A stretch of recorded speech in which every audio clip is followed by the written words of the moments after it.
বীরভূমের নানুর থানার তিলুটিয়া গ্রামে বিজেপির সমর্থক রসময় দাসের বাড়িতে ফের বোমাবাজি ও হুমকির অভিযোগ ঘিরে চাঞ্চল্য ছড়িয়েছে। গত রাতের ঘটনায় 2021 সালের বিধানসভা ভোট পরবর্তী হামলার স্মৃতি আবারও উস্কে উঠেছে বলে দাবি রসময় দাসের।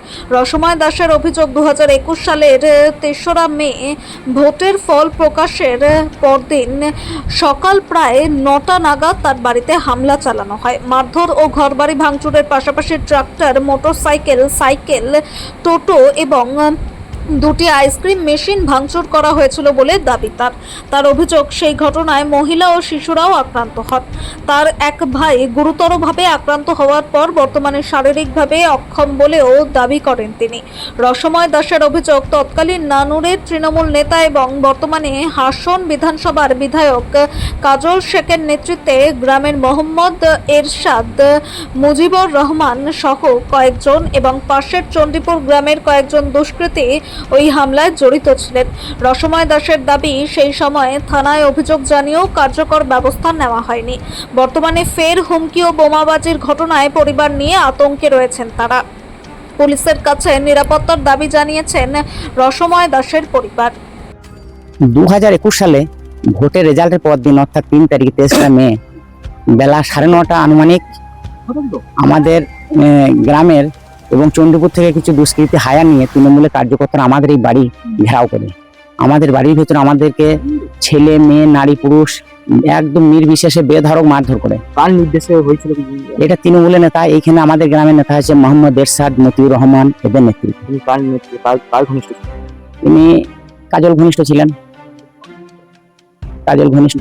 কি ভাঙচুর করে?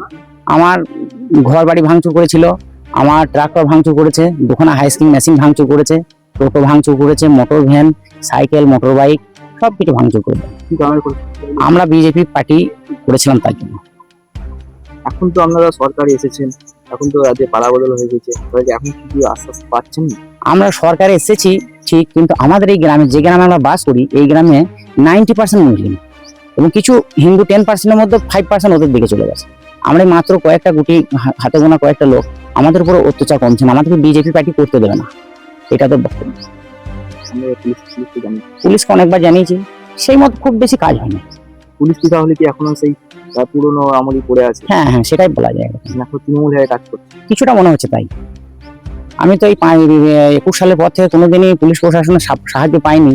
তারপর আমাদের শুভেন্দুবাবু বলেছিলেন, মুখ্যমন্ত্রী, যে 21 বিধানসভা ভোটের যে ঘটনাগুলো ঘটেছে ওগুলো কেস করার জন্য। সেই কেস আমার হয়তো হয়েছে, কিন্তু সেই কেসের রেজাল্ট এখন খুব একটা ভালো দেখছি না।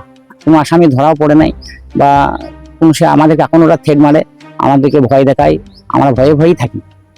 তাদের কিছু ব্যবস্থা হয়নি? কোনো ব্যবস্থা সেইভাবে হচ্ছে না। আমার উচ্চতর কার্যকর্তা মানে যারা নেতা আছেন তাদেরকে আমি অনেকবার বলেছি, খুব বেশি আমি লাভ হয়নি। কি চাইছেন? আমি চাই যদি নেতারা একটু না দেখেন তাহলে হয়তো আমাদেরকে গ্রাম ছেড়ে পালাইতে হবে, আর ওনারা যদি দেখেন তাহলে গ্রামে থাকতে পারবো।